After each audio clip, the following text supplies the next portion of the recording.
Hello and welcome to Grumpy Gamers. You're here with me, Pete, and along with me I have Ben. Hello. And Eddie. Hello. Oh, it's good to see you. You're slightly less doggish there, Eddie. That was good. That was better. Doggish? Yeah, I mean, last week you really did sound like you were barking. What? You did. That was how it started the show. I like. Fuck, I really need to listen back to this. You do. It's fantastic, honestly. Now, as usual, we will be going through the news, the new releases, a bit of what we've been playing, and a feature, which this week is on the Pokemon Presents from last week. Was it the 3rd? It was the 3rd, wasn't it? Yeah, that makes sense. It was last Wednesday. Yeah, exactly, yeah. I mean, we're recording this on a Monday for release on a Wednesday, so we get mixed up quickly with the stuff, but yeah. Yeah. The third. But before that, we should also mention that we will be streaming this Thursday, although content as yet is TBD. Yes, yeah. We did Warzone last week again. We might be doing that this week. We might be doing another game. Like we just had a discussion about 5 minutes ago and couldn't decide what we're doing. So to be determined. Yeah, so there will be 7 p.m. on Thursday. Something. That's the one. On Twitch, Grumpy Gamers Podcast. Yes, indeed. But we had some interesting feedback, didn't we? Oh, we did, yeah.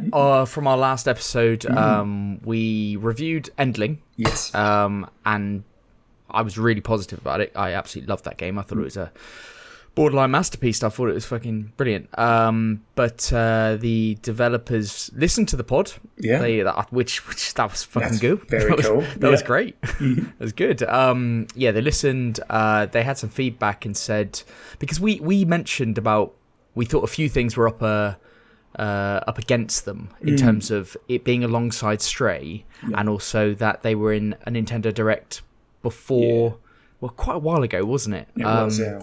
And they basically said that they didn't really get a choice in what Nintendo Direct they were in. Nintendo gives them the call and they've got to say yes. And they said that they were disappointed to be up next to Stray because this is obviously a game about Fox and, it's quite similar, but their release date was planned months in advance, so they couldn't really do anything about it. So we get that, and I think it was nice for them to kind of interact with us. So that's really, really cool. Definitely, and I think, the other thing, it may have been up against Stray, but when you think about it, that's just one hell of a week of releases, really, for this year. Like, yeah, it's fucking brilliant. Yeah, we've obviously talked about how good Stray looks, and we were saying that before it even came out. I believe I've absolutely been saying Game of the Year since... yes, you have. And Eddie was saying that. I've been supporting this, Eddie. Yeah, but I'll have you know that Endling is right up there as well. Better. It's better. It's a better game, guys. It's objectively better. You bandy that word around a lot, Ben. It loses its value at points. I know. But that wasn't our only feedback. We did also get some on our feature, didn't we? No. John got in touch about the feature and said our feature, for those who didn't listen or need reminding, was on what was important to us in terms of what mattered to make a game good. Yes. And John on Twitter said that the world, well, pretty much summarised that the world was the most important part. You need to be able to get lost in the world, and in a little conversation we had, we summarised that it was the world immersion juice. The bathing in immersion juice. Thing. Yeah, I can understand that. I can understand that. I think that summarises it best for us. Sopping in immersion juice. Sopping. Dripping. Yeah. Drowning in it, yes. Absolutely. And to be fair, I'm fully in support of that. I think it's an undervalued part of it. Yeah, for sure. Quite often. Well, I suppose from there we probably should move on to news this week, shouldn't we? Yeah, let's do the quick news then, which is poorly named because it's never quick. Never. First one, Naughty Dog, following on from the other week, Naughty Dog released a short video comparing a PS4 remastered version of The Last of Us and the PS5 remake version of The Last of Us. And it was Joel riding a horse. I've seen this, yeah. And I think there's some screenshots as well, but I watched that video and I thought, I'm not going to buy this now. Oh, good. It did the exact opposite thing. Finally. It did the exact opposite thing. That's good. I'm going to say it. I'm saying it right now. I'm not buying that game. And the more they've revealed and little videos like that are just like, it's absolutely pointless. We won't be reviewing it on this podcast, I'm afraid. I'm so glad to hear this because me and Eddie were never going near this. Yeah, and I know. It's just absolute insanity if you pay for this, honestly. That Well, I mean, I can understand the appeal for people, and especially massive fans of The Last of Us. But for me, like at the price, they already own this game, Ben. They already own it. No, I know, but a lot of people, some people, I don't know who, but anyway, I'm not buying it. So, Good. unless we magically got a code for it, we will not be playing it. There's the line in the sand. Nod there. Yeah. Yeah, exactly. Right, number 2. Square Enix's Tactics Ogre Reborn Remaster. I'd never heard of this game, but I don't know if you have. It looks like it's had some minor graphical smoothing upgrade. It was formerly a SNES and a PSP game, being re-released for a whopping £45 price tag. Oh, that is... We live in a new world, don't we? Yeah. Crazy times. Anyway, that's enough on that one. Oh my god. Okay, right. Right, the third one is a rumour. There's a rumour that a new Iron Man game is coming from EA, following the news last month that supposedly an open-world single-player Black Panther game is also coming. So, Marvel games coming thick and fast at some point in the future. Yep, shocking. Yep. But I mean, I've always thought it'd be hard to do an Iron Man game, or obviously more hard to do like a Superman game. But Iron Man, I still think would be pretty tough. But you'd have to absolutely nail the flying, wouldn't you? Because let's be honest, that's the bit you want to do most. Absolutely. Yeah, absolutely. And I think maybe, like, I thought that Avengers game, like, as much as the gameplay loop wasn't that enticing and everyone kind of fell off, but the actual character feel, I thought it wasn't so bad, and things like playing Iron Man, not so bad in that. So I don't know. I think there's scope for a really decent Iron Man game, but see how they get on. Next one. You never know, Pete. You never know. Do you reckon, wait. Before you move on, do you think they'd market it by selling you each individual version of his suits? As like a $4.99 DLC. I was thinking more each part of his suit. You actually have to buy. Oh, yes, yeah. It's all upgrades to his suit. Just actual weapon upgrades. Because before it's just a can opener and that's it. But... Yeah, absolutely. You can only fly just directly into objects to hurt them. Yeah, and you can't change direction. You need to get the hand thing. You need to pay for the hand things for that. Absolutely. Yeah. That's what they do. Right, we've nailed it. That's how they get microtransactions. We're going to get job offers from EA now, I bet. Say no more. Say no more. Say no more. Don't give away the secrets. Come on board. Right, next one. Confirmed. The Ascent is actually getting DLC. Like we said last week when there was like a teaser, it's getting DLC this month. You have to have completed the main game to get it, but there will be extra campaign storylines and side quests and all this kind of stuff. So, pretty cool. I think awesome. I think I saw $7.99 was the price. So it's not included in the Game Pass version. You have to buy the DLC on top. But to be fair, the Ascent is in Game Pass. So if you haven't played it, it's a cracking game. Our game of the year, and DLC coming. Yes, indeed. Next one, Beyond Good and Evil 2. The long kind of rumoured game is still alive. It's still alive.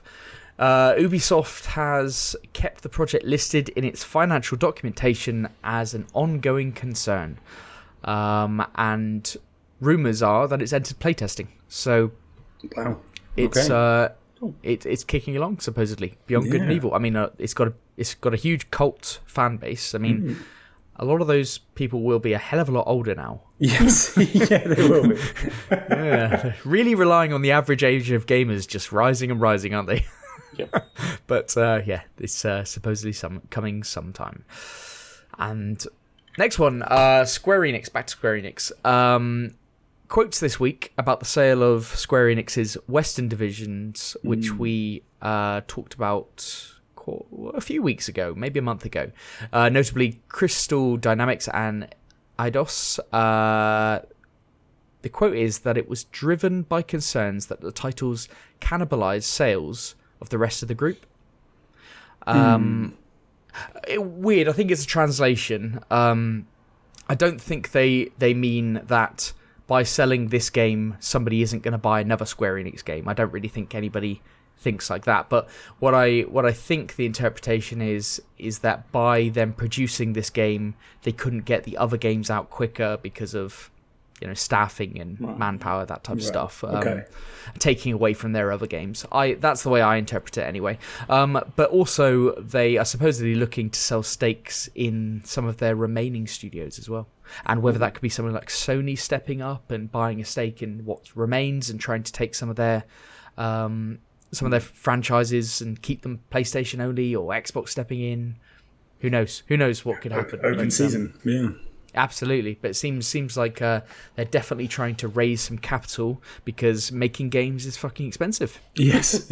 So it cost them a lot to remake Tactics Ogre. It cost them a lot to get that back out there. Yeah, have you seen the graphical improvements? That's a price win for them. if they can get somebody to buy that, fuck. Honestly, I think if three people buy it, it's a profit. That's probably where we're looking. Nailed it. Right, the last one, news today, or 2 days ago, if you're listening today, is that Splatoon 3 is getting a direct on Wednesday/today. It's a 30-minute presentation, which is pretty long as directs go in general. It's a 30-minute presentation just on Splatoon. Splatoon does come out in a month's time. It's a lot. I think a lot of us are kind of forgetting that, but it's and it's a huge franchise for Nintendo. It sells worldwide as well, and in Japan especially, it's absolutely huge. Yeah. So this game's going to be, I think this game's going to be a banger. So, and it's going to set Nintendo back on the right course for their online presence and multiplayer games, hopefully. Are you going to play it? Because you played a lot too, didn't you? Oh, he's going to play the shit out of it. Oh, I'm definitely playing this. Definitely going to get it. I'm really, really looking forward to this. This is a great multiplayer game for me. Yeah. Cool. Yeah. Well, there's actually one more little bit of quick news just from me while I think of it. Which was obviously last week. Well, as people may or may not know, it's not really the crowd for this with YouTube, but it's the proms going on in London at the moment. Which is not your type of thing at all. Not normally mine either, but I just wanted to highlight that last week was the first ever gaming prom. So that happened on the 1st of August, and it's obviously done by a full orchestra and everything else, but it was featuring music from Final Fantasy, Kingdom Hearts, Shadow of the Colossus, Battlefield 2042, and quite a few more. And it's up on iPlayer if anyone wants to check it out. It's actually really good. There's some really interesting stuff. I was just going to say that. I thought I'd seen an advert for that on iPlayer. Yeah, it's up on iPlayer, and it's just like, if you like gaming music, it's a really cool celebration of it. So you can check that out on iPlayer at the moment. Cool, nice one. Yes, indeed. But on to the bigger news, and we've had a bit of a mixed bag of stuff to do with Activision Blizzard this week, haven't we? Yeah. Yeah, well, I mean, the first thing we should probably mention is that we finally got a little bit of Sony's opinion on the impending transaction, as it were. Which is coming from a Brazilian governmental filing of all places. Yeah, so, I thought this was random as well. Yeah, so it turns out in Brazil, companies within the same sphere of any such corporate transaction are asked for their opinions on any deal this size. And amusingly, Brazil also posts this online. Oh, for fuck's sake. Yeah. Now, apparently Sony's response was largely public anyway, because they do redact some information if they have to. But it should be said that to begin with, Sony have argued that Call of Duty, in particular, is a franchise with no rival. And they put down that poor Battlefield. Yeah, I mean, I wondered if you were going to defend it there, Eddie. That was the immediate thought, wasn't it? I mean, to be fair, after 2042, I imagine Battlefield are probably like, yeah, fair point. Yeah. Fuck you, but yeah. They did have a rival, but we fucked it, boys. So they said that entries into the Call of Duty franchise tend to be long-running with big budgets, multi-year development cycles, and fanatical followings. And despite large budgets and resources, no other developer has managed to create a franchise to rival Activision's Call of Duty, which stands out as a gaming category in its own right. They went on to describe it as an essential game, a blockbuster, a AAA-like, which seemed odd, it's a AAA.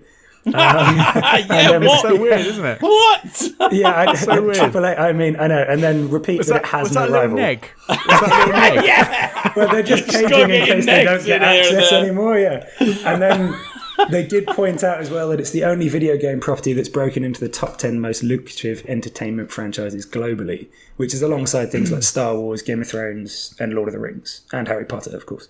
And interesting as well, they did also point out that it's so popular that it influences users' choice of console. And its network of loyal users is so ingrained that even if a competitor had the budget to develop a similar product, it wouldn't be a rival. So this is quite interesting stuff coming out of Sony, really, when pushed for it, isn't it? It is, yeah. Yeah, they're essentially pointing out that it's so heavily entrenched in its place in the market that there's no way it can't have a monopoly, if you know what I mean. There's no way to challenge it. It is, but the overwhelming kind of opinion that I've been reading on these comments is that Sony are whining. But I don't believe that though. Like I think this is probably Sony's only way of communicating publicly, so that it's almost like because we know that the commissions or whatever are looking into this for a competition and all this kind of stuff, and this is a vocal way of Sony communicating that, and don't forget that they are asked. Yes, they are specifically asked. And so they have chosen a tactical response to say they're always going to over-egg it. Microsoft are always going to under-egg it, and it's going to be somewhere in the middle. And so I think what they're saying is kind of expected, and I just don't. I think people are just a little bit short-sighted when they're like, "Oh, Sony are whining." No, this is a tactical statement. This is what they've decided to say. They're tactically whining. Yeah. The only thing that I would say isn't too good is that if and when Microsoft inevitably put this on Game Pass, it is very much saying, "Oh, Game Pass is unrivaled." Like what they've put on there, that you've put something totally unrivaled for free on Game Pass. Blah blah blah. It's hard to come back from that, I think. I mean, they could actually, Game Pass could just snip a few of these quotes to put on their. As the banner. Yeah, exactly. No rival. Like, AAA, they're selling it. So, and then just quote it to Sony. That would be fucking immense. Awesome. That Mark Pete, you've done it. that is absolutely fucking awesome. But like it's I think so. What Microsoft have committed, I believe, for 3 years to have it still multi-platform, so Sony can still. Sony will still get the game on the PlayStation. Who knows what the gaming landscape is going to be like in 3 years? Call of Duty obviously is going to skip a year next year, and then it's going to come back after that. It's obviously got the new Call of Duty coming out soon and Warzone 2 coming out. That's huge. But who knows in 3 years whether it will hold the same clout? We don't. Maybe Sony should use this opportunity to actually look into that. Maybe try and get a rival. You got 3 years. You know to do what? It. They do have probably the best in the business in terms of being able to create shooters under their banner now. Yeah. Destiny makers Bungie are there. Very true. And it wouldn't surprise me if there is space for another shooter in the gaming landscape now, because Call of Duty, people are they know what that's all about. And I think there is rival for another one, because Battlefield has kind of shat themselves. So, there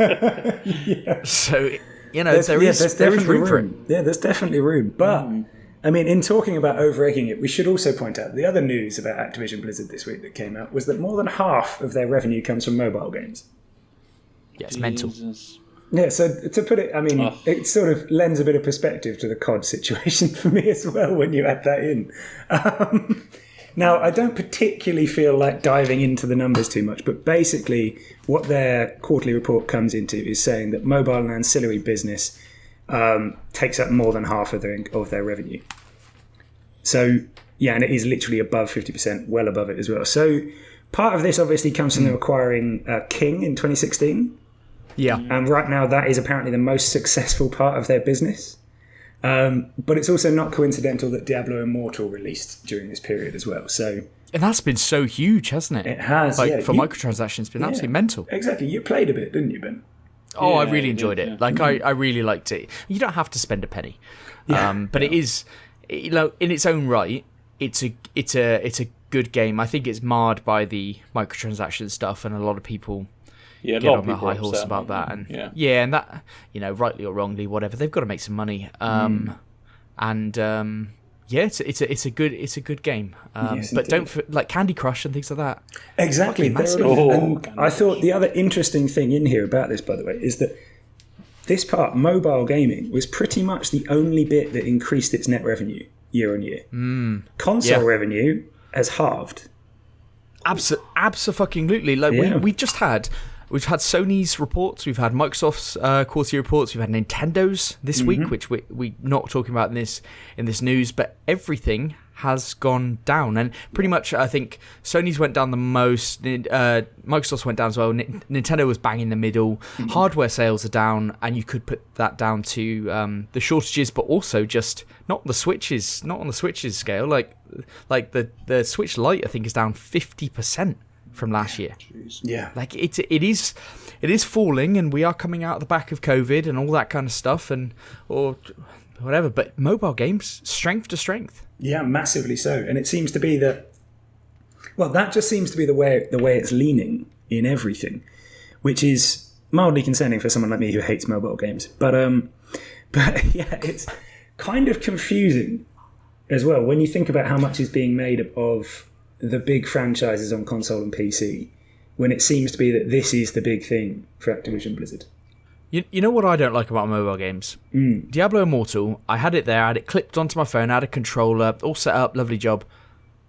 Your phone buzzes all the time. Yeah. Like, you're getting messages all the fucking time. Yeah, especially from our group chats. Fucking hell, yeah. Christ. And if you click on it, it basically has to reload the game back in, because big games has to so you're fucked. You're basically taking yourself out of the world for. You're not in the immersion juice there. You're not. Yeah, your immersion juice is just. It's fucking people just sucking it away. Oh, come on. Yeah, poor choice of words. But. Yeah, that's too much. Sucking out his immersion juice, is that? Oh, Eddie, you went too graphic there. That's on you, buddy. Well, that names it. Eddie, you're up, but you're the next news story for that. All right, okay, nothing too graphic. Tencent, rumoured to be wanted to become main shareholder of Ubisoft. That was really poorly said. So I saw this news story, Eurogamer. Tencent is trying to become Ubisoft's single largest shareholder, overtaking that of the company's founding Guillemot family. That's according to new Reuters report, which cites a number of sources close to the company with knowledge of ongoing discussions. Tencent already owns about 5% of Ubisoft, alongside chunks of dozens of other video game companies, and now it's seeking more. I saw this news story, and I did a little research, and holy fuck, they have got their fingers in some pies. Oh my god, yeah. They got a percent of everyone. Yeah, listeners, everywhere. If you just type in Tencent and go on Wikipedia and you scroll down to foreign investments, holy fucking shit. The names that come up and the percentages are quite high with most of them. Yeah, it's phenomenal. I didn't know this company. You know what? It's funny because I know they're big, but apparently, so according to some sources, they're the biggest in terms of sales. Is it in the whole? Yeah, fucking huge. In the whole world. Do they own PUBG? They own. Yeah. They own. Who makes PUBG? Is it Riot Games? Yes. And they do, isn't it? Yeah, and they're 100% shareholders of that. Yeah, League of Legends as well, isn't it? So do Tencent have a percentage in Riot? Are we just they have 100% of Riot? They own 100% of Riot. Yes. Oh fuck, they're huge then. 40% I went of on Steam. Epic. Yeah, I went. Fucking Ben, honestly, it's insane. If you just look at all there's so many names here that I recognise, and most of them are over 100%. Shit. I was just put off by you saying over 100%. I know. I was going to say. Sorry, that threw me totally off. I meant to say over 50%, but I was like, I'll leave it. My mind was just going on there. Just to give you an idea as well, Left 4 Dead, Back 4 Blood, they own the studio that makes them as well. 100% ownership. Okay. Yeah. Wow. They own a lot. Yeah, so they're fucking all in, aren't they? Yes. I was gonna say something, but Eddie, you just totally nice. My mind. I think they've got a big share, if not all, of Discord as well. Yeah, and Roblox. Yeah, they do. And Roblox and Platinum Games. Platinum game. Yeah. Oh, well, that's not worth much. Until Bayonetta 3 comes out. So. Yeah. But I mean, they are just in everything. Absolutely, it's insane. Wow. Absolutely everything. But yeah, there we go. They're another Embracer. Yeah. I mean, I think they even own part of Paradox, but it's only like a tiny part. Oh yes, they do. I think they own 5% or something. Yeah. Okay. Yeah. Good. At least it's not too much yet. But yeah, they're everywhere. Paradox 5%. Yeah. Paradox 5%. Yeah. Fucking insane. Well, I mean, they're only 5% of Ubisoft now, and they're looking to become main shareholders. So yeah, you never know. Yeah. My God. Everywhere. Not playing around, are they? They're a Chinese company, aren't they? They Chinese are. company? Yes, they are. Not playing around. Okay. Shall I go then? I think you should. The last one then is Microsoft begin insider testing for Xbox Game Pass in Colombia and Ireland. This is for the family subscription plan. Okay. So I thought this might be interesting to people and actually relatively relevant. So yeah, there are plans for. We talked about this before, and it was rumored months ago that Game Pass will be getting some type of family plan. So your subscription can be split with an additional 4 people. So 5 people on the same plan. They're trialling it in Colombia and Ireland. I imagine this is to establish what impact it has on membership usage and then establishing a pricing kind of dynamic for it. I like, it sounds great. We could all share a subscription. That'll save us. It's not. I wouldn't get too excited. I can hardly imagine, as they are trying to grow their Game Pass subscriptions past this 30 million mark or whatever, and get serious money coming in to pay for everything they're doing, I can hardly imagine that they're willing to cannibalize that business and to offer some package that will not bring in more money. So it might bring in some savings, but Game Pass is quite cheap as it is, at about £10 a month with Game Pass. I think it's $10.99 for like Game Pass Ultimate, and that's if you're paying top whack. So it might save you a few pounds at the end, but this subscription, this family one, will be markedly more expensive, and rightly so. But there will be savings to be had. So it's something that's relevant, especially if you've got a group of mates and you could all share it round or something. That could be quite good. And Microsoft have got previous with this because they don't advertise it that much. But you could do sharing of your accounts on different Xboxes. So anybody who purchases a game on the other account, it will appear on your account. So I actually had this when my old flatmate moved out of the flat, and then suddenly I just had Crash Bandicoot Racing on my Xbox one day, and I then phoned up Microsoft because I was like, I don't know if I've ordered this accidentally or if I was drunk and I just pressed it or something. I don't really want this game. And they were like, no, you got the game, you didn't pay for it, somebody else did. Okay, great. Happy days, I'll play it then. I mean, yeah. I think my favourite thing about this is that they picked Colombia and Ireland.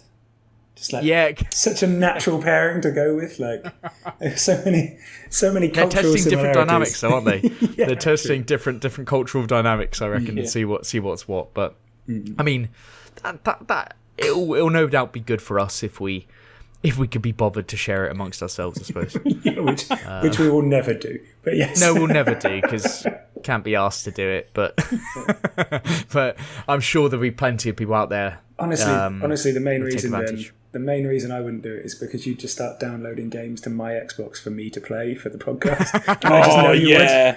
Make sure you play this one, buddy. Yeah. We already had a conversation before this podcast where I was like, do you want to play that one for next week, Pete? No. Okay. Honestly, that's cool. I'll just download it to your Xbox. Yeah, exactly. But Ben, for one, I feel it would be disingenuous after saying on the podcast last week there is no way in hell I'd ever play that game. So yeah. We were talking about 2 Point Campus, guys. Exactly. We were talking about 2 Point Campus, and Pete has refused to play it. So. Pete's a no on that game. It's a flat no on 2 Point Campus. Instead, he mentioned that he was playing a game I'd never fucking heard of. So look forward to that one next week. Yes, indeed. It'll be fantastic. But before then, we have got some other new releases to talk about, haven't we? Oh, nice. See what you Yeah, did there. thanks. Yeah, lovely job. Really good segue. Segue. All right, on to new releases. First one, Arcade Paradise, coming out on PC, PlayStations, Xboxes, and Switch, August 11th. With keys to Kit and Wash, embark on a 90s retro arcade adventure to turn a rundown laundromat into the ultimate arcade. This is like a build-your-own arcade game. There's over 35 arcade games that you can actually kind of jump in and play, even though the whole thing is about like managing and running your, arcade, I guess, / laundromat. Each arcade has like full gameplay and stories and missions and high scores to get and all that sort of stuff. I guess a good idea. What do you guys think? I looked as soon as I saw the name of this one, I skipped it and then I researched all the other ones and came back to this game. And then when I saw this game and I watched the trailer for it, I actually caught myself smiling at this game. I was like, this game seems so original with its thought process. So as you said, you're running this laundry kind of business and it's shit, and it's just a laundry simulator, like a business owner simulator. Yeah. And then you get this arcade and then you're upgrading the arcade to get more arcade games, and you can play those games and you can get high scores, and it's just, I thought this was just going to be like a virtual console of different arcade games, but they've actually turned it into something which I think is quite innovative, amusing, and I think could do really well. Like, that is such a cool little idea, because the progression of getting more games and all that kind of stuff, really, really cool.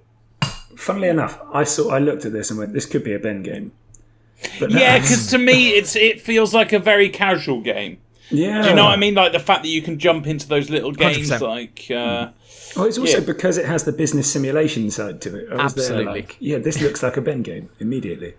I 100% agree. I think it looks really quite interesting, and I'm interested. Of course, what's going to happen is Ben is going to turn out the best laundromat ever with no arcade, because he's going to be like, no arcade. The returns are so much better. Not into those retro games. The ROI is significantly better on the laundromat. And my God, it'll turn a profit. All right, next one. Let's move on to Cult of the Lamb, coming out on PC, PlayStations, Xboxes, and Switch, August 11th. Start your own cult in a land of false prophets. Venture out into diverse and mysterious regions to build a loyal community of woodland followers and spread your words to become the one true cult. This is actually published by Devolver Digital. Thought I'd start with that because I think they're a fantastic company. It's an action roguelike. It's got like a polished cartoon art style. The camera's quite similar to Don't Starve. It's got pace building, so obviously I'm all in. It looks weird. Like there's animal violence and stuff. There's like a discretion advised sticker. But it looks like it could be really good. What do you guys think? It immediately reminds me of the woodland critters from South Park. Yeah, I see what you mean. I am all for it, and I would love to play this game, but I suspect it's going to be more expensive than I want it to be. It's between 20 and 25 quid depending on platform. Yeah, on PC it's 20 quid. 19.50. Yeah. Okay. Yeah. Okay, it's not a disastrous price. It's so weird, isn't it? Because when it's an indie game, you're almost like you have a different category of price. If something is AAA, I go like, okay, I expect it to be between £50 and £70. If I want that game, I know I have to pay that. When it's an indie game, anything close to 20 quid, and you're like, But rumours are that this game is a 20-hour game. That's it. That's kind of the thing I want to know before anything, is how long is this game and is it replayable? Yeah. I read an article, Pete, in the week that said 20 hours was the expectation for most players. Now, I would really like to know that as well, because then that obviously helps with the price justification. Yes. I do think this game looks outstanding. It looks great, yeah. I think it looks outstanding. The graphical style, wonderful. The premise, fantastic. The fact that it's got like a base building home hub. You've even got to not let your followers starve and things like that. And then you go into the roguelike world to do the little dungeons, and then you come back. Like, What an idea. I've got the demo on Steam. Yeah, I was going to say it's a demo, yeah. Yeah, I was going to play that after this tonight, actually. I really like the look of this, and I can't wait to play the demo, actually. Yeah, I think I might even play the demo myself, just to talk myself into it. Yeah. Yeah. Good shout. Yeah, looks great, doesn't it? Yeah, absolutely. Yeah. Brilliant. Next one, Marvel's Spider-Man Remastered, coming out on PC August 12th. I'm not going to say much about this. Ben, this is the one you've played? Yeah, played this one. Absolutely loved it on PS4. Yeah, it was a long time ago, but Miles Morales was the sequel to that one. But yeah, it's fantastic that it's another one of Sony's kind of ventures into the PC realm. Great that it's coming in. It'll look fantastic on a lot of PCs. The models will get hold of it as well, and I'm sure there'll be cool things that happen. If you've got a PC and you haven't played it, then I think you can't go wrong with this game. Really good. Just before we move on, though, didn't you have like a full-on 10-minute rant about this one having too much filler content? Oh, yeah, the stories with the woman. Yeah, that's it. With whoever it was in like a library. It's etched in my memory, like these little that was one. That one. Yeah, that was. I didn't like that. Did That's not very, like that. Yeah. very well remembered. Yeah, it just sort of came to me there. Overall, though, the game is excellent for set pieces as well. The swinging mechanic through the city is absolutely brilliant. Like, it's actually an incredibly fun way to traverse. I basically never used the fast travel. Just an overall excellent game. When we had some sort of feature once where you were bringing this up a lot, so I decided to do some research because it's one of those games, because it's a PlayStation exclusive. I didn't really look into it because I don't have a PlayStation. But my God, when I looked deep into it, I loved some of the mechanics. I remember there was like stuff with your suit or something that you could. Yeah, so many suits you can get. So many suits that you can unlock. Really, really, really good. The customization's excellent. There's like, you don't have to delve into it, but there are a load of gadgets you can get as well. Miles Morales did build on that. The Miles Morales game did bit, but I haven't played as much. Miles Morales is a much shorter game. It's like 6-7 hours, and I got it when I got the PS5, and it was honestly like, I thought it was going to break my PS5. It had so many hard crashes. I couldn't bring myself to replay it again. So I haven't really gone back to it as much as I'd like to. As much as I love the Spider-Man games, I'm going to need to.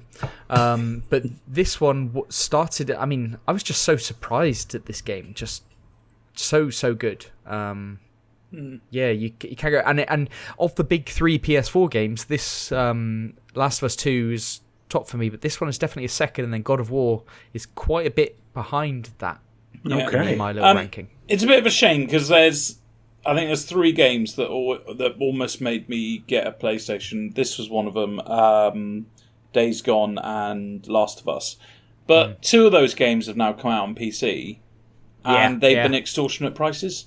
So yes, that is the really shame. Upsets me. I mean, this is I think Horizon came out as 50 well. quid. I think 50 quid. Yeah, Horizon Zero Dawn came out as well, and I wouldn't expect. Like that. That's the thing. You're paying for an old game. It won't feel like an old game. I promise you that. Like the mechanics, everything still works. I mean, Miles Morales didn't really change an awful lot, and that's basically a brand new game. But it is a shame that the price is so huge. But what isn't a shame is that Sony are bringing things to PC and coming to a new audience, which is good. I wouldn't be surprised if Sony actually have their own launcher soon, and actually when they've got enough of a library. Yeah, they probably will want to, won't they? Because they don't have to pay Steam. Yeah, exactly, because they have to pay, because there's like a third of it goes to Steam or something, isn't it? So, but Days Gone is also on PC. Am I right in saying that? And yes, Horizon Zero Dawn. Got God of War, got this, they're coming over, and it'll be a weird day when day and date PS5 release gets also released on PC. That'll be a very interesting time. Yeah, very true. But unfortunately, it's still at PlayStation prices. So yes, yeah. Did you see that Forspoken on Steam was £70 after the PlayStation price is also £70, and like for a Steam game to be £70, fucking mental, isn't it? Yeah, you don't see that. It's probably one of the especially that game games. that looks like it could be dog shit. Yes, it does. All right. We don't know that. We don't know it. But... That's rumour. Right, next one. Blossom Tales 2, The Minotaur Prince, coming out on PC and Switch, August 16th. The Minotaur King has returned, and it's all your fault. Lily's back for a new classic action-adventure set hundreds of years after The Sleeping King. This is an open-world classic action-adventure. It's got like Pokemon Game Boy level graphics, but it does look like it's got a clean finish to it. First one came out in 2017, so don't know why it looks like it's 50 years old. This isn't for me, but Ben, you're the kind of guy that defends shit-looking games. Well, firstly, this name is fantastic. The Minotaur Prince. Can't fault that. What? It looks very much like a Game Boy Zelda game. It does. It looks very similar mechanically, how it works and everything. So if you imagine in your mind just a very clean looking Zelda game, but made in that old Game Boy style. So I don't know, it's absolutely not for me. I'm glad to hear that. It's got its audience, though. It definitely is an audience that might enjoy this. Honestly, though, the first thing that I want to work out is this guy a prince or a king? Because they mention either way this Minotaur. It's for another thing. How did the Minotaur get into the line of successon? Like, who crowned it? Who took a Minotaur and went, having great been cow? crowned, like, I mean, I assume this adopted? guy... Well, they do that. Adopted into the family, maybe. yeah. Like in Asia, they do that a lot, don't they? Then maybe what it right was a do bit we of a have prince. Maybe it's a bit of prince and pauper situation, and there was a serious mix-up. But in which case, what you're doing is committing treason. I mean, it's named king. Like, come on. And I assume the prince. I assume the prince and king thing is just that you are the prince. And right. But you're not the Minotaur. That's the villain, right? Yeah. Oh, I thought the Minotaur king would be the antagonist. Yeah, you're Blossom, right? Oh, sorry, yeah, Lily. Lily, yeah. Yeah, but are you not the Minotaur prince? We're massively boned up on this game. Yeah, let's. I think we're spending too much time on a game that none of us will play or ever talk about ever again. Yeah. All right. Next one, Roller Drome, coming out on PC, PlayStation's August 16th. Roller Drome is a third-person action shooter that seamlessly blends high-octane versatile combat with... I know. I was like, I'm going to continue. Combat with fluid movement and tricking mechanics into one complementary and challenging whole to create an original adrenaline-pumping shooter experience like no other. Oh, that was a struggle. We saw this at an event, didn't we? Are we not going to go back over what the words Fine. It was, to be honest, it lost all meaning as you went through. You just reading each word individually. Yes. You can hear the bit that I scrolled down on as well. Yeah. What I enjoyed most was the fact that you got to the word whole and realised that it no longer worked as a holistic wording. It just sounded like a bit. Yeah. And you were just like, fine, that's where I am now. Just get it over with. Oh. I'm now just powering through each individual word. Because it didn't fit. It doesn't into one complimentary and challenging whole. It doesn't fit. I mean, it is an awkward word choice as well. I mean, it is. And I thought maybe that leads into the next sentence. It doesn't. It doesn't deserve to be there. Yeah, it's also a really awkward comma being put in there as well when you don't really need one. Yeah. It's a whole. I don't understand. Yeah, it's fine. It's all right. It's fine. If it turns out one of our listeners is the copywriter for this game, he is going to be devastated by that. Honestly, there are too many blurbs which are just awful. I mean, don't get me wrong. Eddie was the problem there. Okay. But this didn't do itself any favours. Ben, we've talked about this before. You cannot criticise anyone on reading. There is a reason why you don't do this. Yeah. I'm not a reader. But nor are you. Right, we did see this at an event. I believe it was the PlayStation event, the E3 PlayStation one. I think, because I don't think we saw this at an Xbox one because it's not coming out on Xbox. Because it's not on Game Pass. And it's not coming out on Xbox. And it's just coming out on PlayStation release and PC. Mystery solved. You could have stopped me before I even started. No, I could have done the same to Eddie, but I enjoyed both of those moments. My mind was working through that, where it was coming from. But yeah, it was definitely PlayStation. It's in bold, like very small amount of space above you on the dock. You could have seen that easily for yourself. Yeah, that's on me. I mean, neither Eddie nor myself have covered ourselves in glory on this one. Either way, I quite like the look of this game. I think it looks quite good. I think the art style in particular looks quite good. Yeah, for our listeners, it's like I've put hand-drawn, thick border art style. But I don't know. I don't like that everything just seems kind of beige colours. I don't like that. I agree with Eddie on that one. I do think this game could do all right, though, because we've had a lot of these fast-paced shooter games come out recently. We had one in the new releases a couple of weeks ago that I know, I've forgotten the name, but Pure Dead Gaming really loved it. We had Neon White recently as well. We've had these fast-paced kind of shooters come out, so this could fit in, and there is a bit of a trend for them at the moment. Yeah, and it does look okay, let's be honest. Like, even me who's not going to play it thinks, okay, this is... Wow, what fucking rip-roaring praise that's big for me! That is big for me! Grumpy Gamers Pod, quote, it looks okay. That is huge for me. That's like your equivalent of saying it's the best game of all time. So. You know, I can see that on the TV advert. There's God is a Geek says this, Grumpy Gamers says it does look okay. It does. I don't like how beige it is, but it does look okay. Yeah, you got to put that in brackets. Don't like how beige it is. Oh, God. Oh, single A like. Yeah. Very good. Single A like. Right, next one. Tribes of Midgard coming out on Xboxes and Switch August 16th. The giants are coming. Form a tribe with up to 10 players to defend your village from the relentless onslaught of deadly spirits and gigantic brutes hell-bent on bringing on the end of the world in this game with a unique blend of action, survival, and roguelike elements.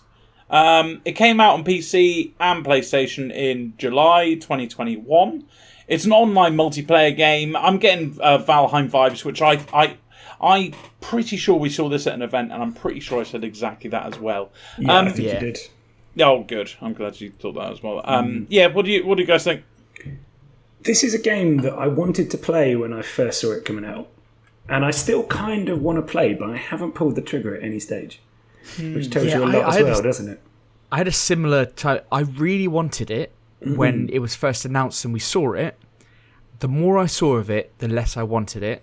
And also, if you play this single player, I think it gets really fucking difficult and a bit too much. Yeah. So that turned me off as well. I think that's actually similar to what I think I remember seeing, that basically it wasn't a single player experience, and that put me off. Yes, you can do it, but it's just not. Yeah, it's not optimized for that. Yeah. But I still think it looks like a great game. So if you've got some friends to play it with, crack on. It does, and graphically it looks nice, and it looks a lot nicer than Valheim, I'll tell you that. Whoa there, don't tell lies, Ben. What are you talking about? Yeah. How can you compare this to Valheim? For one thing, Ben, you can't really say you saw Valheim, because being a corpse in a game doesn't really playing he it. He knows what dead bodies look like.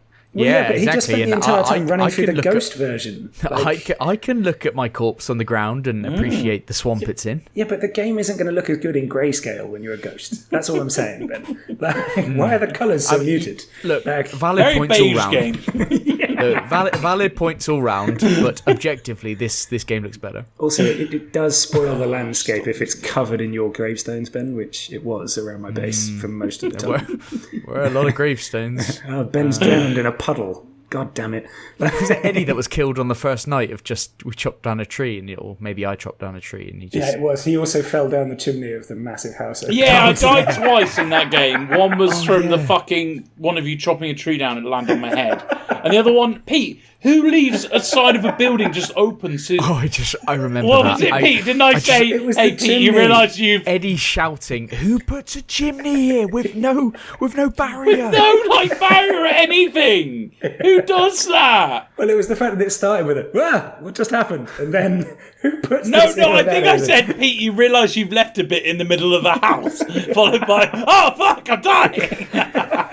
Yes. So I put it there so the smoke could escape it, like a chimney should be for. But yeah, I didn't think about safety rails. That's...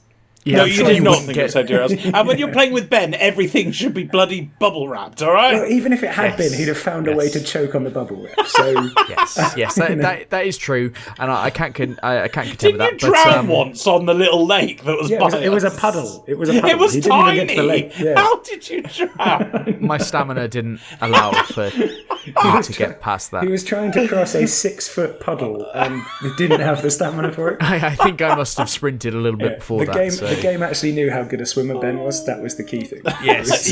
I put in my own personal. I put in my own personal swimming stats, and that was my downfall. Yeah.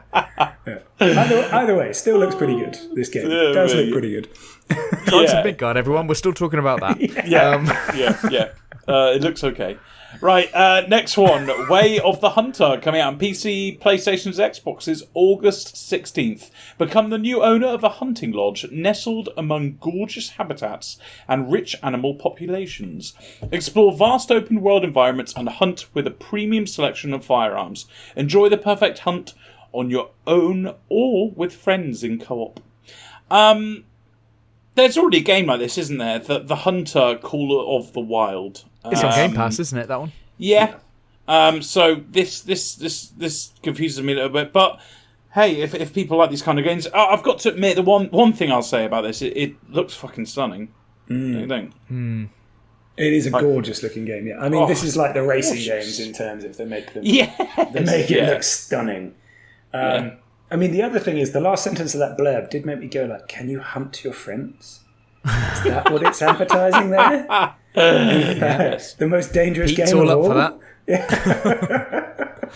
That would be great. Yeah. I'd be down for that. I don't know. Does anybody get like? I find these types of games just a bit weird, but better to be hunting. I don't. Animals than people? Is that what you're going to say? Because that's also not right. I'd rather be hunting people. No, I just like. I don't know. Just seems odd. Like this type of game. Yeah, I'm sure there's a massive market for it. But there must be a massive market for it, and I know it's obviously a big pastime in certain places, but I don't. Oh yeah, America's all about hunting, isn't it? It's exactly. Like a ritual to bring their kid up and take them hunting. Yeah, but it's not one that's going to appeal to me. The only one of these types that did is that big buck hunter, the one that used to be in pubs. That was amazing. I think maybe it could be quite therapeutic or something, like just a relaxing type game or something. But if you did like the other one that's on Game Pass, then I'm sure you'll like this one. You know what I did love about this game is it's got loads of like really intricate things like wind and stuff. And when you kill an animal, you get all the stats. I mean, don't you can sell it, you can send it to the taxidermy, but you can also see all the stats of like how far away you were, what the wind was. You see what's damage to what like bits of the body was done and all this. Because I saw in that trailer like that an arrow through the heart or something. That they should. Now, my first thought with the trailer, I watched the trailer and it was like it shot from distance, then tracked it and it died, and the big fucking it said claim your animal when you got up to it and press claim. And then it just shows to the screen where it shows how you killed it and stuff. And all I was thinking was, how are you getting that back to the car? You're on your own. Trust Ben. The car over there. Trust Ben to turn this into Death Stranding. He's just there, like hiking it back on his back. If only there was a walking simulator. It's a long fucking walk back, but I'm ready. I'm game. That's the bit Ben's in it for. I did also like, Ben, when you went, this is really relaxing, and I did think, those sweeping vistas, calming music, and then small arms fire in the background. That's exactly what I want to hear. Yeah. Wonderfully relaxing, I'm sure. But that's it for this week. My pick of the week, it has to be Cult of the Lamb. You're damn right it does. Quite a good game. Lovely job. Mm-hmm. Lovely job. Yeah. Fantastic, yeah. And well, from there we're on to what we've been playing, and I'm not going to lie, Can't wait guys. to hear what you got, Pete. I'm not going to lie, I've not played very much, but I do want to take a moment just to say how fucking annoying it is when a game developer drops a 20 gigabyte update on a game that you've been playing for a long time with no warning, no patch notes, and all it does is introduce language packs. 20 gigabytes of language. Well, at least you packs. get something, Pete. When we play Warzone, that'll just happen overnight. Yeah, no, but the problem here Blade is of Grass has changed direction, so that's a 20 gigabyte update. But this is the thing, it's foreign language packs. It's not even the ones you're playing in. So what infuriates me with this is you have to then make space on your fucking hard drive for it by moving stuff, download the damn thing, which fails multiple times because you didn't have enough space when you first started it, finally get it downloaded, and then go through the game files to delete 20 gigabytes of different languages you're never going to use. Motherfuckers. Like, What game just is this? do one. Total Warhammer 2. What are you talking about? I mean, I appreciate your rant, Pete. I do like that. I also appreciate that on the doc, under what you've been playing, you put nothing new. And I didn't know if that was a reference to yourself or the fact that you hadn't played a game. No, Either way, yeah. you haven't played anything. Yeah. I mean, literally for like a day I didn't play anything because I was waiting for this goddamn And what's update. also interesting is before this pod, I was like, oh, do you want to play 2 Point Campus? It's on Game Pass for next week. And you went, not a fucking chance. No. Right. Everyone can... A lot of commitment coming from... I respect that. Thank you. We all know I'll be playing Warhammer 3 in like 2 weeks, so come on. You know. P, I'm actually on board with you here, not only because I'm a man who likes to use mods, so I know how annoying updates are, but also when you're playing online, there's nothing worse than when you've got like, when your mates go, let's play Warzone tonight, and then like your whole working day, you're like, sweet, I can't wait for that. Maybe I'll get the argument out the way now with the missus. Maybe drop her a message now saying, by the way, I'm on with the lads tonight. But then when you turn it on, you've just had your argument and you're like, it's all worthwhile because I'm about to like chuck 3 hours into Warzone, and then you see update estimated time 2 hours, and you go, my life is hell. I do believe on the new Xbox it does it in the background during the day even when it's on standby and off. With the cost of living crisis, I have turned mine completely off. Yeah, so same. There is an option, isn't there, in settings? I think I turned that off when I first got it. Yeah, so we don't get that lovely avenue of pleasure anymore because of the fucking energy prices. Anyway, I do know it. Yeah. For one, give me more warning on an update, and two, don't make it 20 fucking gig. I know, it's huge, man. That is fucking monstrous. Absolutely infuriating. I have obviously deleted all those foreign language files, which now means that half my mods don't work as well. So yeah, thanks, Eddie. Good reminder too. There you go. Good old mods. I'll go next because Ben, you got a big one, haven't you? Did you mention it at the beginning? Should have mentioned that at the beginning, shouldn't I? Yeah, should have mentioned it. Yeah. Should have mentioned it. Didn't. I don't know who's too late presenting now. this Too late show. now. Someone whoever's presenting it. He's too busy playing new games. That's it. Yeah, absolutely. Actually, I'm still waiting for an update, guys. So I'm not even doing that. I've played 3 games this week. I completed. You'll be happy to hear, Ben, so you don't have to go at me and tell me to play a new game. Total War 3 Kingdoms. I finished it on Legendary difficulty, which means, to me, there is no point playing that game ever again. I would be surprised if I ever go back to it. So that's good. So I moved on to... it came on a Game Pass, I think on like Thursday or something, but Tom Clancy's Ghost Recon Wildlands. Yeah. This is by Ubisoft. It came out in February 2017. I've talked about this game a lot, and I think my number one thing to say is that it is underrated, because I know a lot of people criticise this game. For those of you who don't know, it's an open-world third-person shooter where basically the story is you have to take down the drug cartel of Bolivia. Yeah, so I did have this game, and I chucked in for hundreds of hours into it originally. But that was when I had it on CD. And then when I bought the new Xbox, I had to say goodbye to said CD. So I haven't played it since then, which is a shame, because I... Did it have your save file? Yes, it did, Ben. Very good question. Wow, cool. Cool. I know it did, because... And this is what I hate about these games. I had to wipe my save file, because when you start a new game... No, this is good, Ben. I did it on purpose. When you start a new game, I don't know why it does this, it remembers all your weapons and all your attachments. So, wow. Yeah, which is so fucking annoying, because I start the game... Basically, the kind of purpose to this game is, don't get me wrong, the story's great. and it's great taking down. Basically, the way the system works, you can't get to the main boss until you kill all the underlings, and you can't get to the underlings until you kill all their underlings. So the story's great, don't get me wrong, but the main reason I play this game is because you start with like 2 weapons, and none of them have any attachments. So it's really exciting when you find like a scope to a weapon. Yeah, 100%. And then you go, oh, fuck, I've got the scope to that, but I don't have the weapon that it attaches to. And then you try and find that weapon. And that's the whole thing. Like, it's almost like the thrill of a loot box without loot boxes.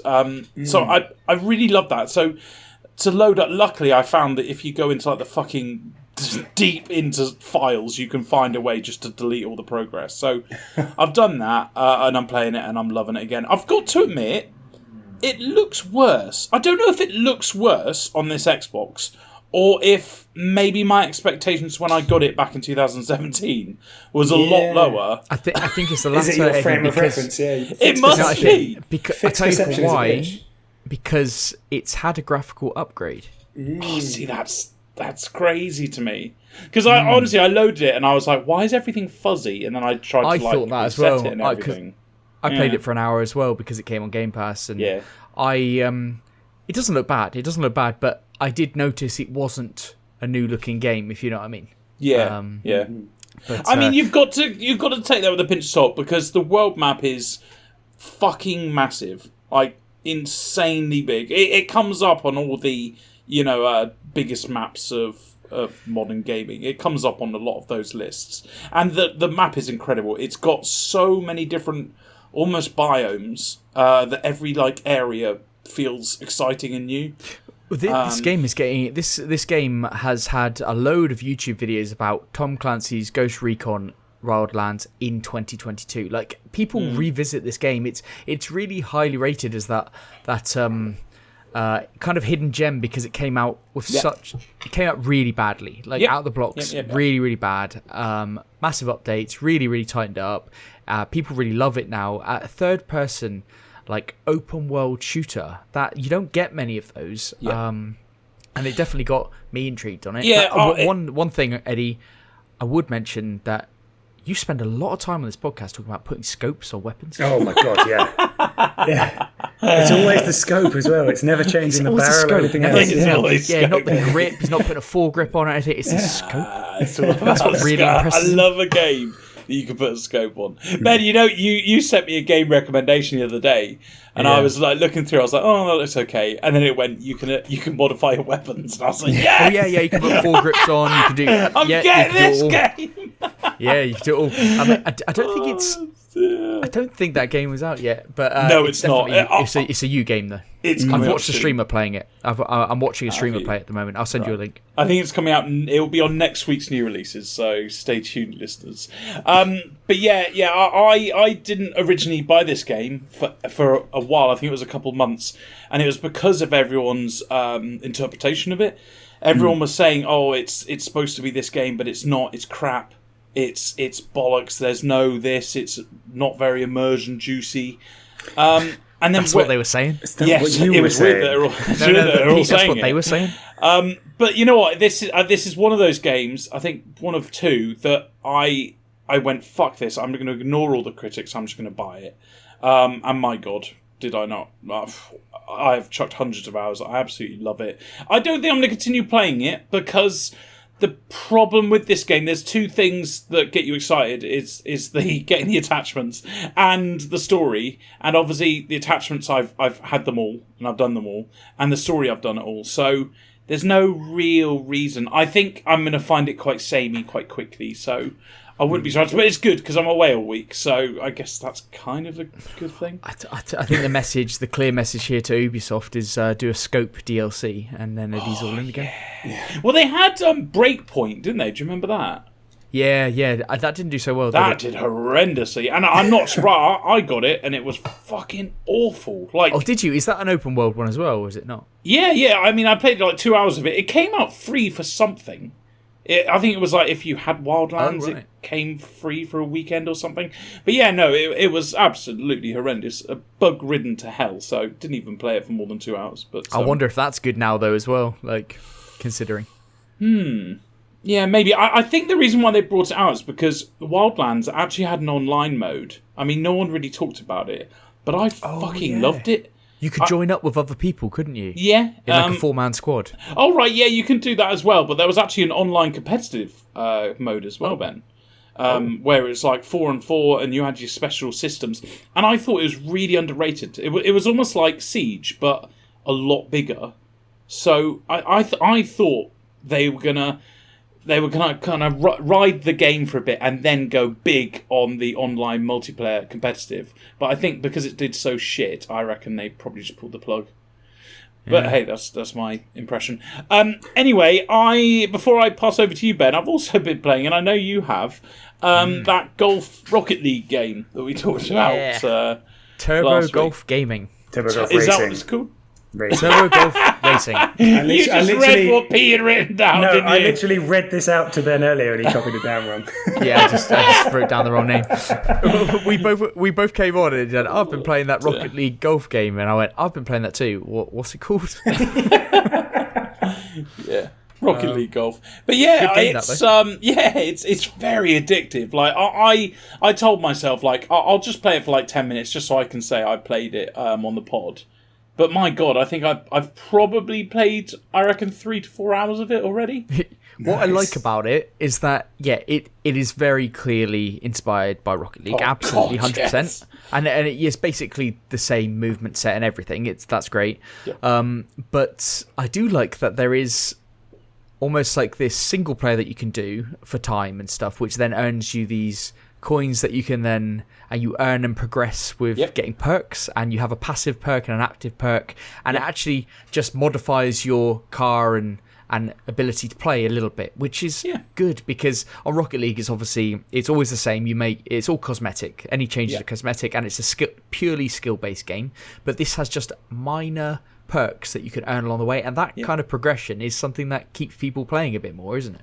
Yeah, and it's great because it's, as long as they keep it a level playing field and certain perks aren't way better than the others, then it will make things really interesting, because it'll mean different cars. The one thing I wish they did, Ben, and I reckon you might think opposite actually, you can't bump each other, can you? No, everyone else is a ghost. I actually I think it would be too much to do otherwise though, Eddie. Like, I think the way they've done it, maybe they could have a mode which is like a free-for-all mode. I wouldn't be surprised if they did, you can only hit your ball, but you can hit the other cars. Maybe that would be a nice inclusion, I think, as a different type of mode, because at the moment it is like, it's a ghost, you can see other people, but it's but you're only attacking your ball. With them. Okay. But the one thing that I have noticed is different from Rocket League is that Rocket League has an absolutely banging soundtrack, fucking immense, and I didn't really notice it much in this game, Eddie. I thought it was okay, like just normal background music, but I think you've got to give it time, because Rocket League has had all this time and all the respect that it has to contact all these musicians and whatnot and go, can you just give us a song? Absolutely, because they've got a monstrous playlist, and I think this. I've seen people on Twitter like saying that they're playing this, jumped over to another game, they went straight back to this game. Like, this is. I think there's a lot in this game, and it looks clean, doesn't it? Yes, it looks really nice. When they get more courses and more tracks, kind of thing, and I reckon there's legs in this game, you know. Yeah, it's good fun to play as well. So. Yeah, cool game. Let's talk about Xenoblade Chronicles 3 then. I think it's time to, Yeah, that's the game that Pete didn't reference at the start of the show. It'll be in the title of the show. It wasn't on my notes. I'm not going to reference it. Yeah, fine. I didn't populate it, so it's on me. You've just said that's on me. That's just what you've done. Exactly. It is on you then. Okay, good. Right. Yeah, Xenoblade Chronicles 3 out on Switch. Out last week. I played the second one. I didn't really like it. The combat system didn't really gel. The characters seemed fucking annoying. The voice acting was bad. The story didn't immediately grip me. And on these games, these like JRPG games, I feel like the story really needs to get you straight away. It needs to get you straight out the gate to get, because I've played JRPGs. I've completed them. I have enjoyed certain ones, but it's not a genre which I actively go after. Unless it's Pokemon. So I thought I'd give this a go, because Elden Ring has left a deep a deep cut on me. Like a lasting wound. Yeah, absolutely. I think Pete and I are one with that. And I'm looking for another one. And this game has serious potential. It's a 100 to 150 hour game. And if you get even a fraction of that out of this game, then it seems good value to me, because it's 40 quid. Like, I picked it up for 40 quid, and isn't that refreshing in a day where, in an age where brand new games are costing usually between 50 and 70, you can pick up a third party game on Switch, brand new, for 40 quid, and it's still a lot of money, don't get me wrong, but I think nowadays I think that's a pretty decent price for this type of game.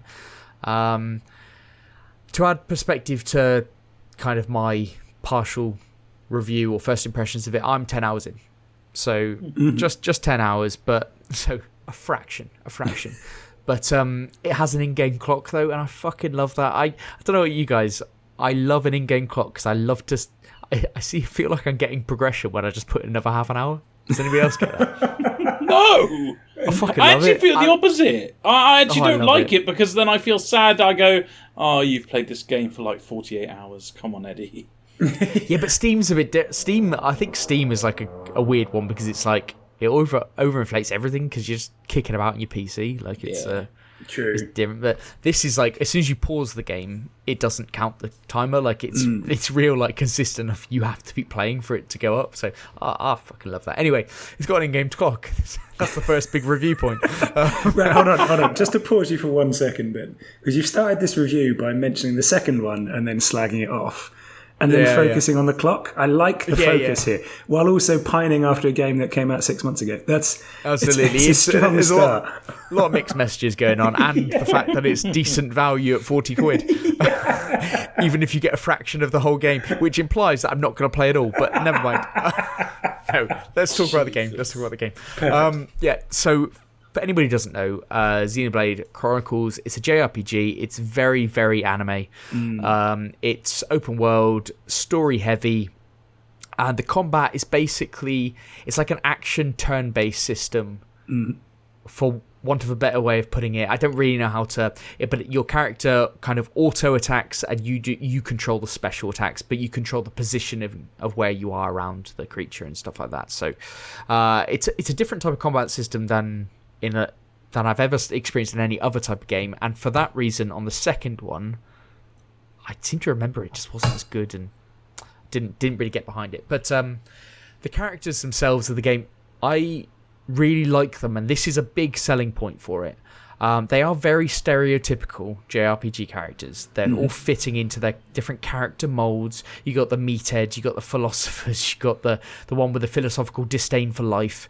You got the little pathetic ones, and they all fit into their box. Yeah. They're all there, but actually, like individually, I quite like them. Like you actually have quite a big team pretty much straight away, and.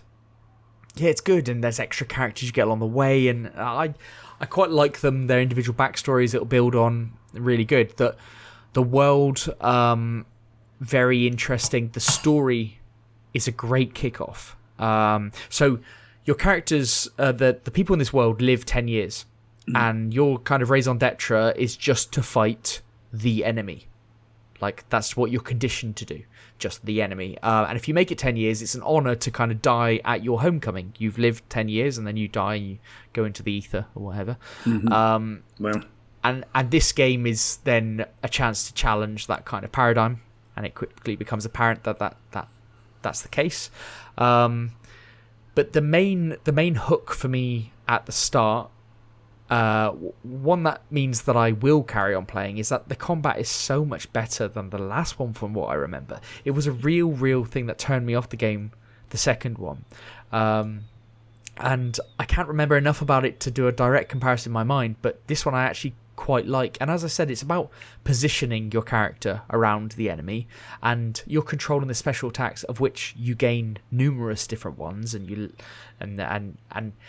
it's actually quite varied, and it's quite fun doing these individual little skirmishes, and yet it's very much JRPG grinding, just fighting things on the battlefield to level up your characters, but actually quite fun. It starts off and it seems a bit lame, but because it's got a lot of auto attacks. It's like KOTOR, in KOTOR when you just press a button and it would just auto attack. I was thinking KOTOR, and I was also thinking like obviously the Final Fantasy games before you get all the magic and everything else. Yes, and it starts off like that, and it's very much like a KOTOR action game hybrid. Similar to KOTOR, but you can't store up moves and all that kind of stuff. But yeah, it is quite similar in a way. It's probably the thing that I'd relate it to the most. But as soon as you get a full party and you start to understand the combat system a bit better, it does get good. What I would say is there's so many mechanics in this game that I feel like I'm behind the curve. I feel like I'm not quite getting it all. But I think with a lot of games, after a while, everything's simple. So I'm just assuming it's going to go down that route. But the story, brilliant again. You're in combat basically straight away. There's none of this bullshit of like 2 hours of anime stuff to start with.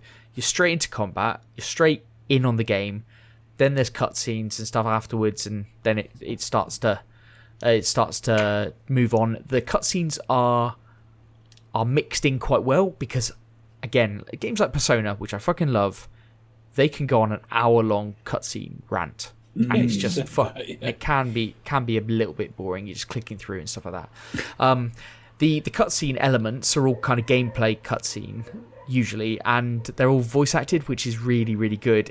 But it is jarring when it comes out of that, goes into the game, and that's not voice acted. Oh, that's odd. But it doesn't happen. But there are a lot of cutscenes, and they are heavily voice acted. Yeah. So that is a good part of it. And it seems like Pokemon could learn, and this is spoilers for our feature. Pokemon could learn. This is going to get wormed in somehow. Could learn a shit ton from that. Just having a fucking voice acting here and there. But storyline decent so far, interesting, and you can actually follow it, which is one of the things that I oftentimes find with a JRPG kind of lose it a little bit. But this game seems really good to play in short chunks. It's going to be a long haul. It's going to be that background game. I think I'm down with it so far. I am continuing it. I even didn't play Warzone the other night because I just want to play Xenoblade. So yeah. Even turned that down. So looking good. Also, just realised that Ben loves voice acting this much because he finds it so hard to read. That's really clicked for me. Oh no, I can't fucking deal with it. Yeah, I don't want.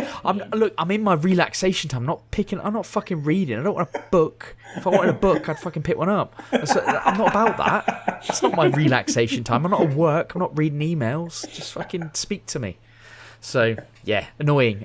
Well, it is that classic. I would say is that graphically, like, it's okay. The cutscene stuff's pretty cool, and it does look very cool at times. The open world is exactly what you'd expect from a Switch game open world, like graphically in terms of walking around the world and stuff. I mean, it's enough because I'm invested, but it's nothing to write home about. But yeah, it's okay. There's been a lot of mixed messages in this. It's because I am a bit mixed about it.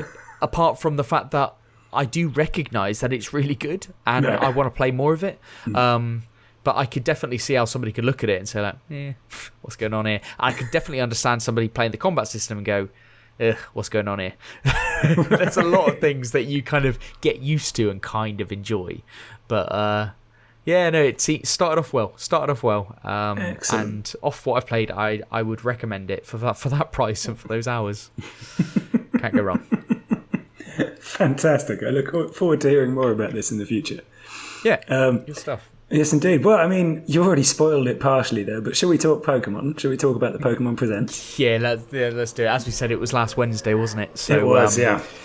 And I think it was about time that we heard some more about the new Pokemon games. They firstly started off with some other stuff, like the August 18th to 21st in London, there's a Pokemon World Championships trading cards. Yeah, that looks cool. Tournament and all that. It does actually look quite good. They're expecting thousands of people to go, but you get it's tournaments in the trading cards, Pokemon tournament, the game, which is the fighting game. The Pokemon games as we know them on the Switch and DS and stuff. Pokemon Go and Pokemon Unite all getting their World Championships. And I think people, because this hasn't gone on for the last couple of years because of COVID, I think people have actually kind of qualified for this over the last 3 years. Yeah, that does seem to be the way, doesn't it? And I mean... Yeah, pretty good. I don't know about you guys. Did you kind of forget about Pokemon Go a bit? And then saw this and were like, oh yeah, that was really good. Yeah, well, we had that news story a few weeks ago. We did, How much did it make? It made insane amounts. It does still make an insane amount of money. And it was a totally new audience as well. Well, not totally new, but there was a lot of... there were a lot of new people getting into Pokemon. Yeah. And have gone balls deep into it. Like, so it would seem. Thousands of them apparently at this. Is that Pokeballs deep? Is that what you were going with there? All right, Eddie, don't be crude. Why does that seem cruder? Anyway. It shouldn't do. I wanted to make another point as well, that the chief operating officer that came on the screen, his jacket was fucking outstanding. Whole outfit, honestly, fantastic look. Magnificent, fantastic, magnificent. What are you talking about? Incredibly strong. How do I buy that? Awful. You know what really pissed me off? No, it really pissed me off. I mean, he looks like the biggest twat in the world. Sorry, like biggest twat I've ever met in my life. Like if I met him in the street, but then his demeanour said, I am the most boring twat in the world. How can you wear an outfit like that, such an outspoken, ridiculous outfit, and then be that boring? I mean, he's respectful. It's his culture. Very stone-faced. What, to be stone-faced and yet wear something outlandish? Look, he's talking about something very serious, Pokemon. That's not serious. This was the challenge. Was you had the guy dressed like an extra from Willy Wonka and the Chocolate Factory, and I mean, one of those that works. Very good, very magnificent. Very good. But then he was talking like he was an extra from the West Wing. So it was a strange mix. I'm not going to lie. So confusing, and he had grey hair, but he looked 10. I don't understand. I know. I loved it. I loved his whole get-up. Honestly, I do like his hair. I wish I had that. Yeah. I actually thought he might be a character in the game because. Any Pokemon professor would look like that guy, surely. Ben, maybe he's one of the voice actors. That's the second spoiler for what we're going to say. Well said. Yeah, he's magnificent. Anyway, I think we can all agree he was magnificent. Objectively. Moving on. Shall we talk about Scarlet and Violet, the actual Pokemon game? They talked about some other stuff, but let's get to the crux of this. So the main points they said about skipping by the cafe thing. The cafe game. Oh yeah, sorry. Mewtwo is in Pokemon Cafe. No, can we please skip past the 1 minute? I didn't even know this game was a thing. It looks fucking amazing. No. Yeah, but it's we're on the Pokemon in your cafe and shit. The problem with it, Eddie, is that it's touchscreen controls only on your Switch, and I have played it. But that's my issue with it. That's my issue with it. So. But Mewtwo's in Pokemon Cafe, as Eddie would like to remind us. So. Yep. And you can control him, can't you? If you... Yeah, he can work for you. You can work in the cafe, sure. Yeah. How fucking cool. Sure, of course you can. Go on, move on to the less important thing. Go on. You've got to feed him the right food first, and then you do. Then he'll pop on an apron. Yeah, then he'll pop on an apron. Don't worry about it. He'll get involved. Join the crew. Anyway, let's talk about the less important Scarlet and Violet. Okay, so key points that they mentioned and put out there. It is a true open world, and they stated it's the first open world Pokemon game. Mm-hmm. You get your legendaries at the start of the game, which is sorry, very quickly on that. What was the last Pokemon game that you played? I thought that was open world. Sandbox open world. So different areas were kind of open world in there. Oh, okay. It was like you chose to go to the area in the northeast, and then it would load up the area, and that would be a little open world sandbox. Okay, so right, I see. I think all right, fair enough. Seems like they were testing the waters with that, and then this is now a true open world. Yeah, cool. So you get your legendaries at the start of the game, and rather than the end, and you use them to transport around the map. So, I mean, they looked a bit ridiculous. Right. This was the first thing I noted here, though, because I was like, I never in my life thought I wanted a Pokemon that was a Tron bike. But that's what they are, like pure Tron. They are pure Tron bikes. Like that is what you start as. That's what your legendary Pokemon is. Yeah, then they convert to whatever else you need in the sky. But they are Whatever you need. Neon-coloured bikes to begin with. That's fantastic. There you go. So that's how you get around.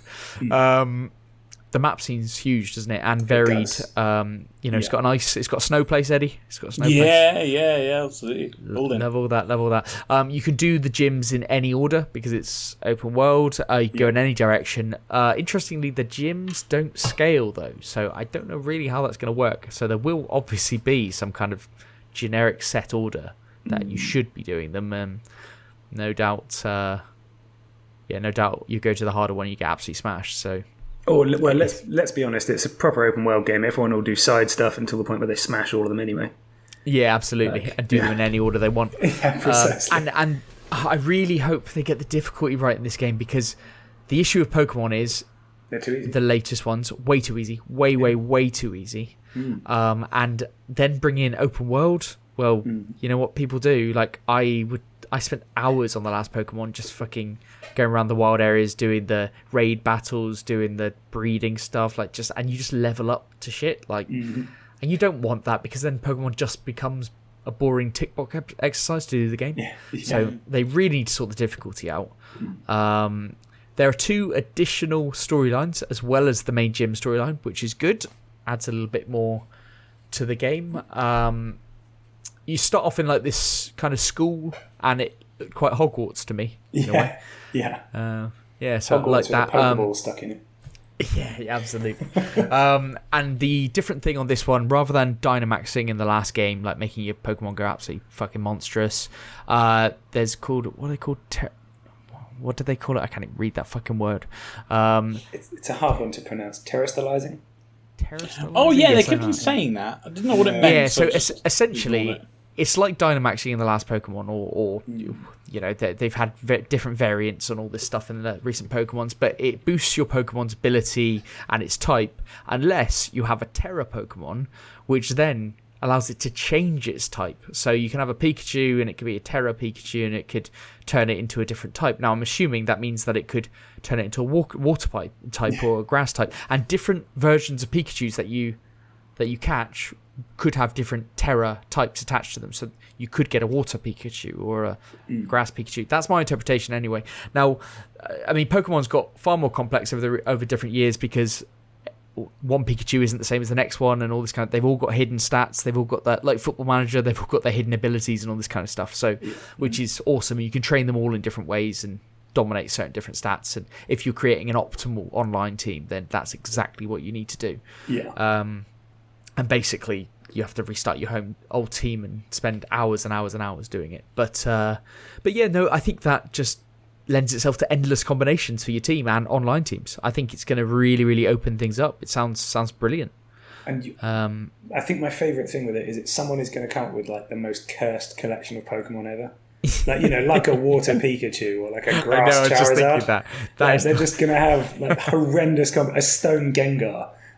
Just weird things that you wouldn't expect. It may be that they're limited to only a couple. Like Pikachu might only be, let's say, could be a psychic or a ghost or something. It may be that it's limited, but they didn't say anything about that. But it sounds interesting anyway. Psychic Magikarp, the dream, the absolute dream. That's what I want.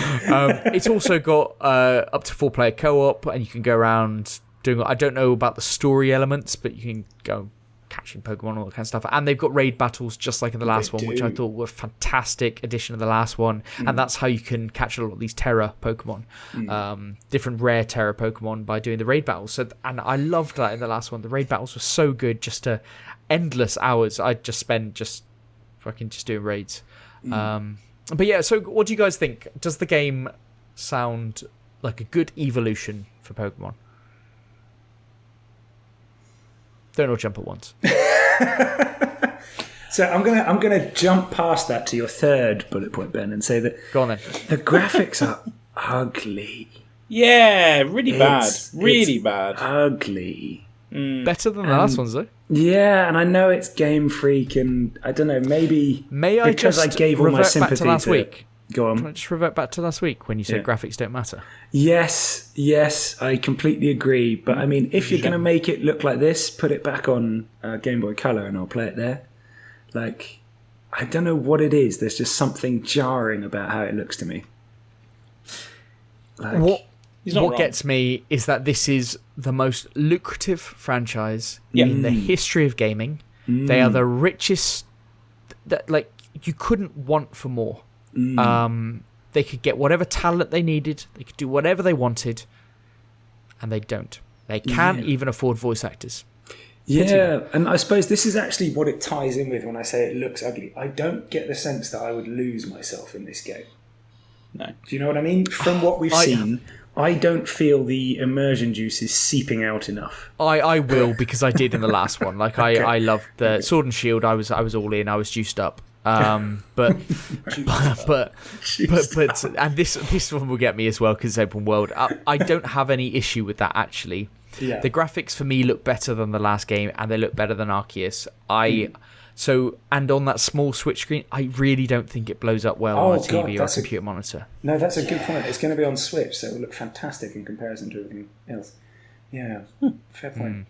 Fair point. Yeah. I mean, doesn't look great. But this is the thing, and I suppose the voice acting ties into it as well. It is that sense of immersion, which you really got with the original Pokémon, and I don't know how.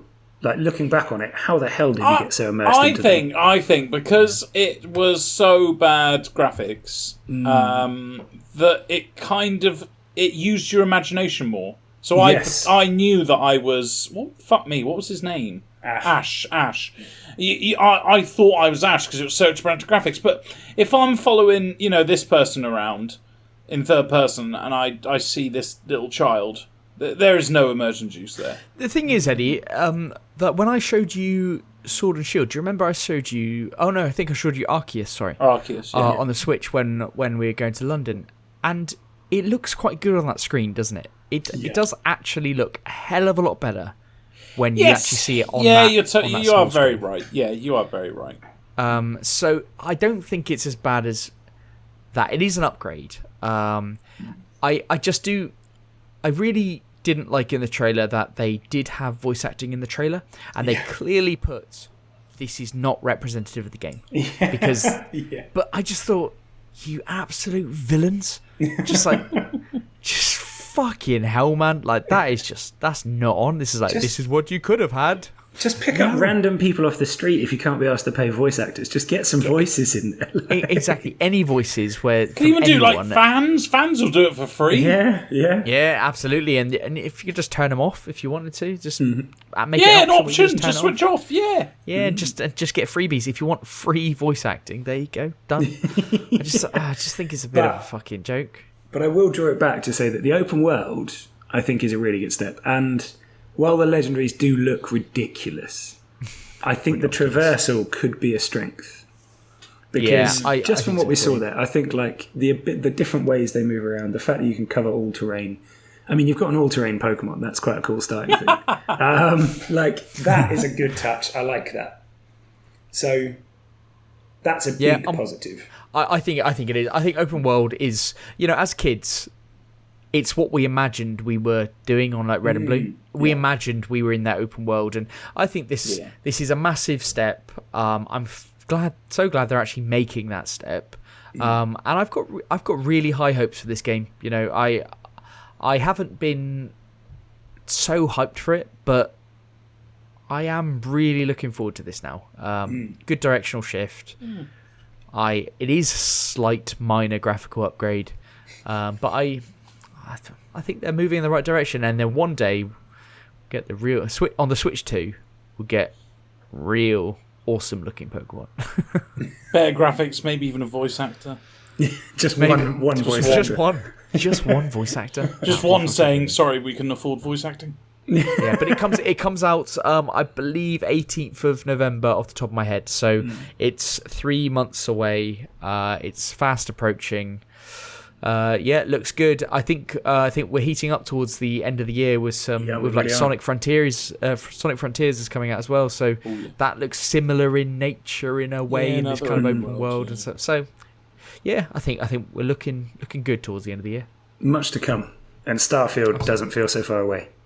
No, not now. Yeah, not now. Exactly.